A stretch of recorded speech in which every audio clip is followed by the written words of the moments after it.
Bonjour, bonsoir à tous et à toutes si vous nous regardez le soir évidemment. Et bienvenue dans ce format court. Le format court c'est l'épisode qui interlude entre deux tout en cartoon, c'est-à-dire que c'est un épisode tous les 15 jours. Voilà. Le début du mois c'est tout en cartoon et mi du mois, vers le 15-20, c'est le format court. Le format court ça va concerner un personnage de dessin animé, de manga ou de cartoon évidemment, un personnage bien spécifique ou bien juste une campagne publicitaire ou bien juste un truc à la con comme ça que j'avais envie de vous parler et que j'avais envie de vous faire poiler. Voilà. Et aujourd'hui on va parler de Europe-Man. Europe-Man, qu'est-ce que c'est donc que cette bête? C'est un oiseau? Non. C'est un avion? Non plus. C'est Europe-Man, qu'est-ce que c'est donc? C'est un personnage d'une campagne publicitaire, une campagne de pub pour l'association Européens sans frontières. Européens sans frontières, c'est une loi 1901, une association française, n'est-ce pas? Donc du coup créée en mai 2011, et le but de cette association est justement d'unir le désir de continuer à faire progresser l'idéal européen au moment où celui-ci est de plus en plus menacé par les contractions nationales, n'est-ce pas, que nous observons en Europe. Il faut savoir que dans le bureau, il y a que des Français, Belges et Luxembourgeois. Pour une fois qu'il n'y a pas des Allemands. Et donc du coup, ce campagne pub Europe-Man, je vous la passe en intégralité, messieurs, dames, oui, parce que c'est gratuit pour vous aujourd'hui, et on en reparle tout de suite après. En plus, si tu connais pas la langue locale, c'est super galère de trouver un job. Ah bon? J'ai bien trouvé un poste de serveur l'été dernier. Hey. Il suffit juste de parler anglais. C'est facile à dire pour toi qui as des parents anglophones. Vous savez, le vrai problème pour moi, c'est que...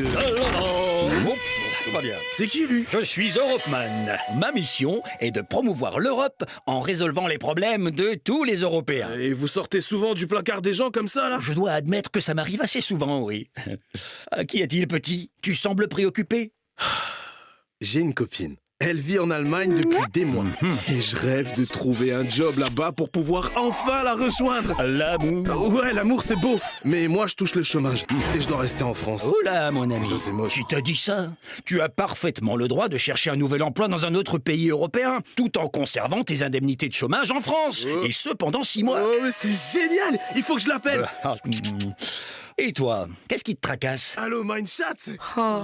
Oui, Avec mon fiancé, on a acheté une croisière dans les Cyclades en passant par une société grecque en ligne. Mais une fois arrivé à Athènes, pas de bateau.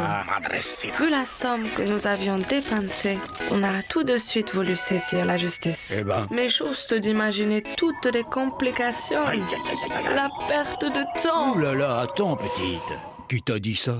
Sais-tu qu'un citoyen européen peut faire signifier une assignation depuis son lieu de résidence? Tu peux faire juger l'affaire en quelques semaines seulement. Aujourd'hui, tu aurais déjà pu récupérer ton argent et même repartir en croisière. Incroyable! Gracias, mi capitaine. Olé! Et toi, tu te souviens de ta blessure au pied en Birmanie il y a 1 an? Qui t'a dit ça? Eh bien, après l'incident, tu as cherché une ambassade qui n'existe même pas en Birmanie. Je cherchais l'ambassade de Pologne, car je suis polonais. Et aussi européen. Muy piacello. Tu aurais très bien pu t'adresser à l'ambassade d'un autre pays de l'Union européenne, par exemple celle du Royaume-Uni, et tu aurais pu jouer la finale de foot pour ton équipe. Ouais, c'est moi la passe, magnifique, parce que... Je ne le savais pas. Allez, le devoir m'appelle. Do widzenia. Merci, Europeman! Tu peux passer par la porte la prochaine fois. Rejoignez. Alors, après avoir vu ce petit clip, une question me taraude. Mais Qu'est-ce que c'est que ce bordel? sérieusement, les mecs, ils ont fumé quoi pour faire d'une ce scénario et deux ces dessins? Les dessins sont moches, c'est limite, c'est plusieurs frames à la seconde, c'est juste immonde. Alors, regardons, observons un peu ce qui se passe. Je suis Europeman. Ma mission est de promouvoir l'Europe en résolvant les problèmes de tous les Européens.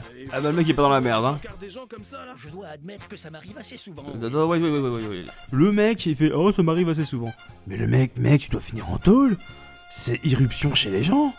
Mais déconne pas. Arrête de faire ça.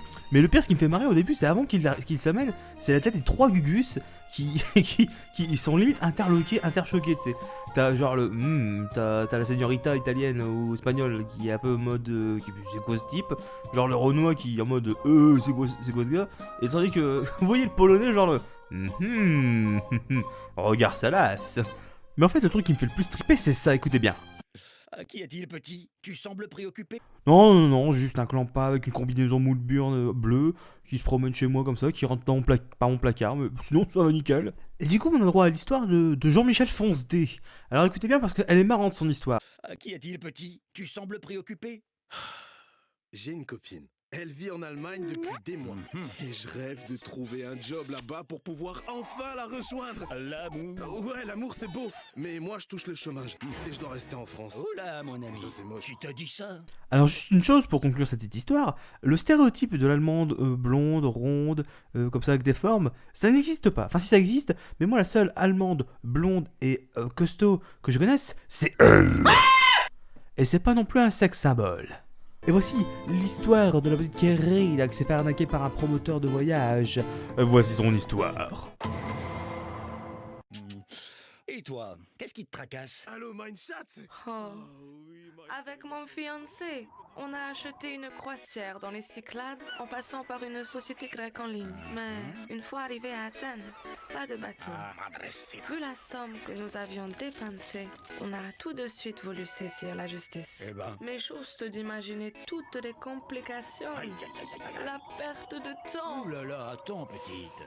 Qui t'a dit ça? La justice française peut-être, non? Écoutez bien sa solution à l'autre. Sais-tu qu'un citoyen européen peut faire signifier une assignation depuis son lieu de résidence? Tu peux faire juger l'affaire en quelques semaines seulement. Aujourd'hui, tu aurais déjà pu récupérer ton argent et même repartir en croisière.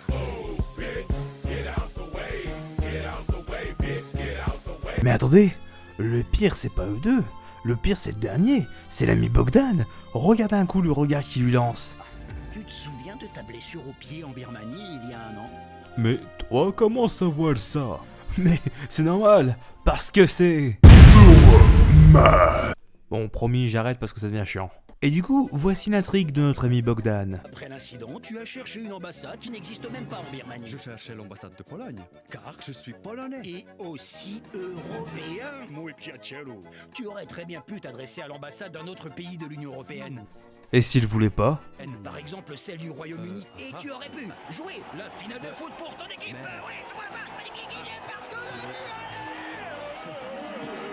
Je ne le savais pas. Je te rassure, moi non plus. Wait, attends un peu, attends, il se barre comme ça? Sérieux? Sur notre site. J'espère que vous avez apprécié ce premier format court, qui était super sympathique, il était court, lol. Et donc du coup, je vous donne rendez-vous début juin, le 12 juin exactement, pour la sortie du deuxième épisode de Tout en Cartoon, et sinon le 20 juin pour le prochain format court. Portez-vous bien, soyez heureux, et surtout, si vous avez besoin d'appel, n'hésitez pas, faites appel à...